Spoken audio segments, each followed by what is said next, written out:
All right, welcome back to another episode of the 2021 MLB Draft Show. Tonight, we are joined by one of the more underrated prospects in the class for Ian and I and Prospects Live. We got Alex Ulloa joining us tonight. Alex, welcome to the show, man. Thank you. Thanks for having me.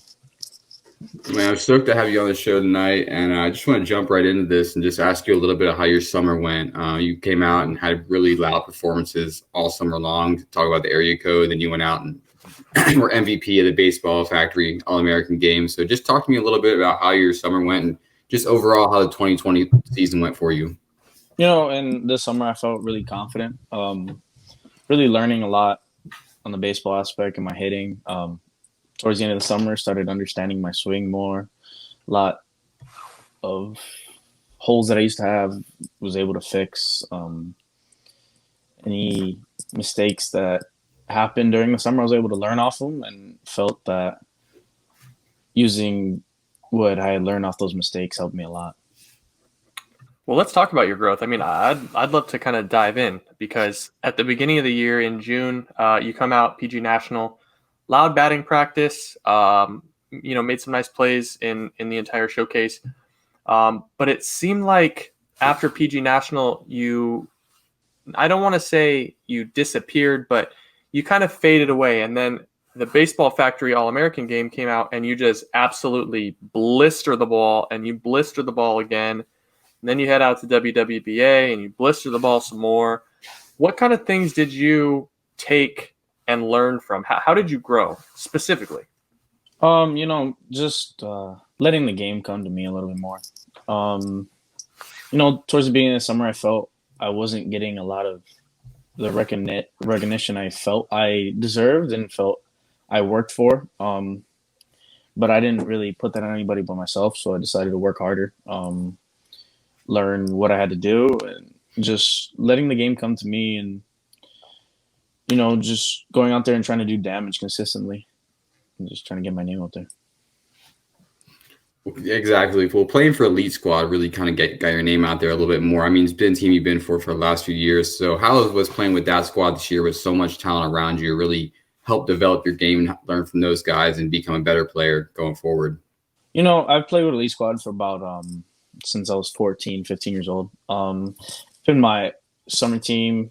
I really played with most of those guys consistently. I know them. They're my brothers or people I'd love to go to war with. And, playing with them, you feel comfortable and you get to learn off the next player next to you. Having so many great players on one team, you can learn any part of the game that you see maybe how they're pitching with someone else. You pick up on a few things and you can always learn from everyone who's around you.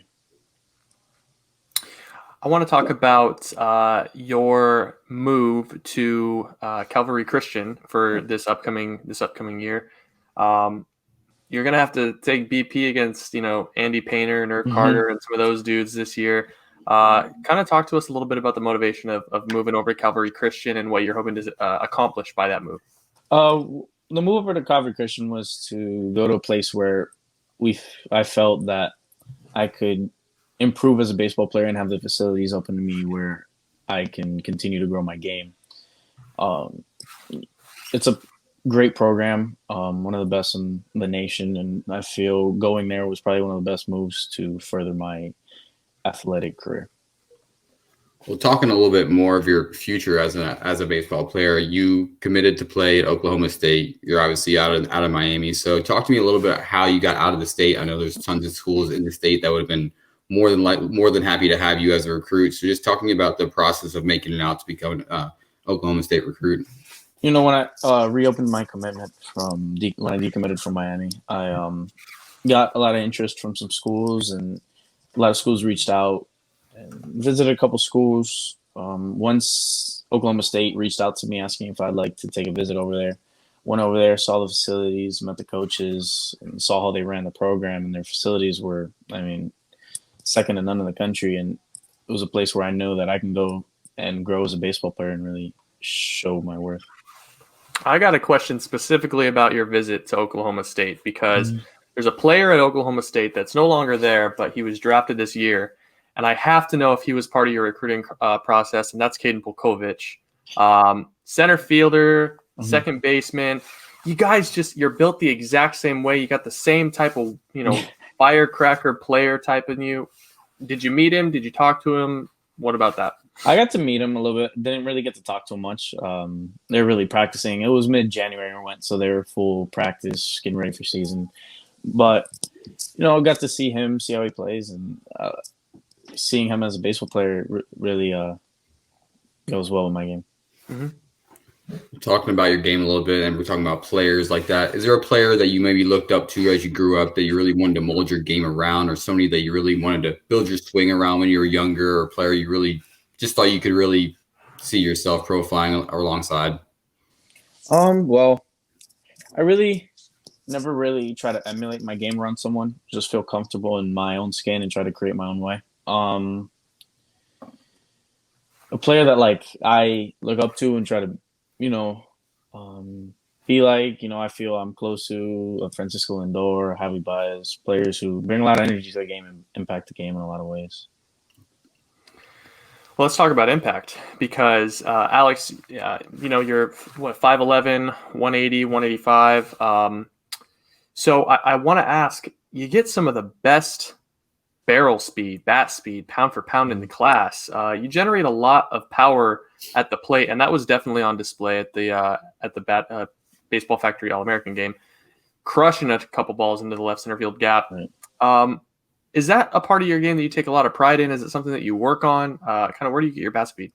No, yeah, it's something I take a lot of pride in. I consistently in the gym every day, pretty much twice a day, in the cage every day. Just working on my swing, working on getting stronger and making sure that I can dominate the baseball. Yeah, to really add on to that, is the data something you're really diving into now? I know it's became a huge part with everybody's game now, whether it's a blast motion or you're working on a Rhapsody or a TrackMan, even a K-Vest. I know I've heard a few people talking about learning that this summer. Is the data something you really lean into? I know you worked out at a few different facilities. Is that something that you've been open to or have had the ability to use this summer? I've been able to use them. They've been available to me at a lot of workouts that I've gone to and the facilities I train at, but I don't really get too much into the data. I just go out there and play the game. Absolutely. Baseball is a game where you just got to hit the baseball pretty much. If I look too much in the data, I might just get too much in my head and try to just know what I got to do in my swing. That's understandable. Seem like a hardworking kid, Alex. If you get drafted next July, I want to know, talking to a fan base, talking to an organization, talking to anybody involved, what's a ball club getting in Alex Ulloa? Someone's going to be fun to watch, impact the game in a lot of ways, offensively, defensively, and help their team win. Really quick, speaking of defensively, I know you've kind of moved around a little bit, second shortstop, third base, open maybe to the outfield. Where do you think your final destination is, or where do you see yourself playing on the diamond? I see myself as a shortstop. I've been working a lot lately. My defensive side has gotten a lot better. I'm moving my feet a lot well, hands a lot better. A lot of the things that go into the shortstop have gotten way better than as they started at the beginning of the summer. And I believe I can stay there. Now, I am open to playing anywhere on the field as the team needs me, but I see myself as a shortstop. Absolutely. Well, I want to ask a question just to get more back on your summer term. We've been asking every prep get this same question, this profile series. I want to talk about a few guys that have really given you trouble, have really been tough at bats this year for you. You play in Florida. There's tons of talent in Florida, and I know the showcase circuit has been pretty thick as well. There's been a guy who almost everyone has mentioned, and I'm really interested to hear if he comes up when we ask you this. But is there any pitchers that have really given you trouble over the last year or in your showcase season in general? Oof. Over this summer, I faced a ton of great arms. But really just trying to pinpoint a certain pitcher, I can't really do that. I feel as a hitter, I'm confident in my abilities when I go up there, and each pitcher has to throw me the same pitch. So I'm just looking into my approach, and I know that there's not going to be a pitcher that's going to get me out unless I get myself out. Gotcha. I like that. Yeah. How about the other side? Is there a opposing hitter or maybe a hitter on Team Elite, someone that has stepped into the box and you just said, man, that guy is different? Man, someone recently, I've been working a lot with one of my best friends is Renee Lastros, and he changed a lot of his swing, and it's just insane seeing how he can hit now and ways he's come, and he just demolishes baseballs. Well, that's really all my baseball questions I have for you tonight, Alex. This is I know Joe might have something left for you to finish this out, but that's really all I have for you tonight, my friend. Thank you. Yes, Yeah, sir. I got one more baseball question, and that's just you opened this entire thing up by saying you felt like you were a little bit underrated or underappreciated. You've got 7 months before the 2021 MLB Draft. I want to know, what are your goals in terms of improving on the baseball field, improving in the weight room between now and then? One of my main goals is proving that I can stay short. Getting my speed better. Speed's been a lot worked on lately, and it's gotten a lot better. My footwork at short, like I said, hands, everything has been a lot better. And then just consistently hitting, proving that I can consistently hit, low strikeouts, and just going out there and playing baseball hard. Love it, man. Love it. All right, yeah, we gotta hit you with a question that keeps you on your toes. It sounds like you're a bit of a gym rat, and so anyone that goes to the gym definitely has one of these. What is your biggest faux pas at the gym? If you see someone doing something at the gym, what just boils your blood? Baseball players that bench too much. Really? Yeah, I mean, I don't. It just doesn't translate to me. I don't know. I've never maybe some dumbbell bench press, but barbell bench press, there's no reason behind it. I did not expect that. For me, it's wearing a wife beater or wearing jeans at a public gym. I don't get it. I don't get it. I don't get it. What about you, Ian? We got to put you now on, Ian. I know you go to the gym. Oh man, the worst. That's tough. I mean, the linger around the water fountain's pretty bad for me. It's pretty bad as well. I go to a couple water fountains where people just congregate around this one water fountain in my gym, and that pisses me off pretty badly. But I try to stay to myself. Dude, you know one that gets me really quick before we go off the air, and I know that this has nothing to do with Alex Ulloa, but our viewers will appreciate it.